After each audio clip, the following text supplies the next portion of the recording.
국회는 오늘 59조 원 규모의 2차 추가 경정 예산안에 대한 심사를 본격적으로 진행하면서 여야 공방이 이어지고 있습니다. 특히 오후 국회 운영위에서는 성비위 논란을 빚고 있는 윤재순 총무비서관이 출석해서 국민께서 상처받고 불쾌감을 느꼈다면 사과드린다고 밝혔습니다. 여야는 또 한덕수 국무총리 후보자 인준과 한동훈 법무장관 후보자 임명 문제 등을 두고 신경전을 이어가고 있습니다. 국회 연결합니다. 박기원 기자.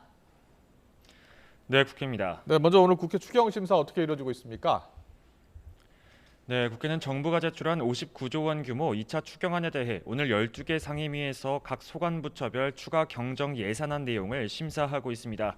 특히 국회 운영위에서는 성비위 의혹으로 민주당의 집중 질타를 받는 윤재순 총무비서관도 출석했습니다. 윤 비서관은 국민들께서 염려하고 있는 부분에 대해 충분히 느끼고 있다면서 어떤 식으로든 국민에게 상처가 되고 불쾌감을 느꼈다면 당연히 사과드려야 맞다고 고개를 숙였습니다.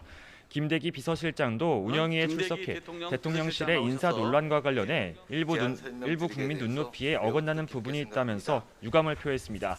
이와 함께 국회 기획재정위에서는 53조 원에 달하는 초과 세수를 두고 추계 방식에 대한 질타가 이어졌고 국방위에서는 장병 피복 예산을 포함해 1조 5천억 원이 넘는 국방비 삭감안을 두고 안보 공백 우려가 제기됐습니다. 특히 원희룡 국토부 장관이 출석한 국토위는 파행을 겪기도 했는데요. 민주당 의원들은 의혹이 해결되지 않은 채 원장관 임명이 강행됐다며 장관의 인선은 물론 질의도 하지 않겠다며 대부분 퇴장했습니다. 법사위에서는 공수처의 필요성과 검찰 예산안 축소 등을 두고 강하게 충돌했고 외통위에서는 북한 코로나19 사태에 대한 정부 대책 질의가 이어졌습니다. 네, 오늘 한동훈 법무부 장관 후보자에 대한 임명 강행 예상이 많은데 여야 분위기 어떻습니까? 네, 먼저 국민의힘은 한동훈 후보자 임명에 문제가 없다는 입장입니다. 국민의힘 권선동 원내대표는 한동훈 후보자에게는 문제가 없는데 민주당이 발목 잡기 하고 있다고 강하게 비판했습니다. 직접 들어보시겠습니다. 후보자에 대한 전문성이나 능력, 도덕성에 문제가 없음에도 민주당이 프레임을 걸어서 부적격자로 이렇게 규정을 하고 있습니다. 오히려 한동훈 후보자 같은 경우에는 청문회 이후에 지지율이 더 상승한 결과를 나타내고 있거든요.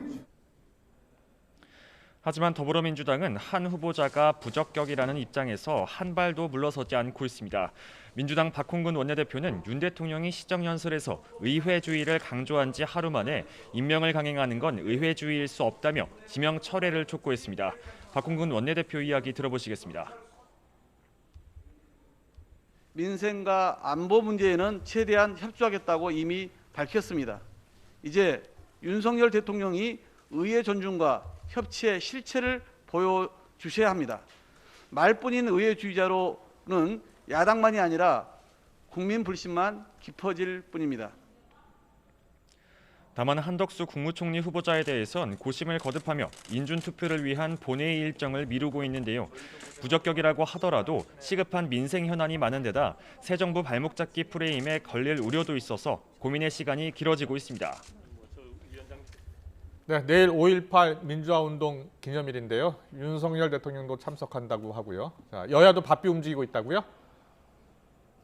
네, 그렇습니다. 윤석열 대통령이 내일 광주 5.18 기념식에 참석할 예정인 가운데 국민의힘 의원 전원도 기념 행사에 이례적으로 동참할 예정입니다. 특히 윤 대통령이 내일 5.18 정신을 헌법 전문에 수록하자는 제안을 할 것으로 알려졌는데 국민의힘 이준석 대표는 긍정적으로 검토하겠다고 밝혔습니다. 권선동 원내대표도 이를 위한 헌법개정특별위원회를 설치하자는 민주당 박홍근 원내대표의 주장에 국회에서 충분히 관련 논의를 이어가겠다고 말했습니다. 내일 대규모 광주행을 예고하고 있는 민주당은 윤 대통령과 국민의힘의 5.18 행사 참여에 진심으로 환영하고 감사하다고 강조했는데요. 박홍근 원내대표는 특히 5.18 정신 헌법 수록에 대해선 대선 당시 표심 잡기용 공약이 아닌 실천이 있어야 할 것이라며 헌법 개정특위 설치를 거듭 압박했습니다. 이와 함께 지방선거 열기도 고조되고 있습니다. 국민의힘 지도부는 일제히 접전을 벌이고 있는 대전과 강원으로 향했고 민주당 지도부도 대구 지역을 순회하며 민심 공략에 나섰습니다. 지금까지 국회에서 YTN 박견입니다.